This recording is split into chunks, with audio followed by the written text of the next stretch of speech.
గీత కాదు కాదు సుమ సుమ ఊళ్ళో లేదే. సోనీ, ప్రీతి, రే దున్నపోతా ఎవర్రా వాళ్ళంతా? మాయా నువ్వేనా? ఇంకెవరు అనుకున్నాలే. హా నేనే.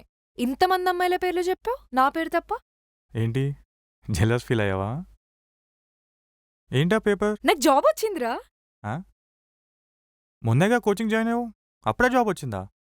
నీకు చెప్పి 3 months అవుతుంది. అవునా, అప్పుడే 3 months అయిందా? సర్లే, నా పాకెట్ మనీకి ప్రాబ్లం లేదు. నీకేం కావాలంటే అది ఇస్తా. అది కాదు, నీ ప్రిపరేషన్ ఎక్కడి వరకు వచ్చింది?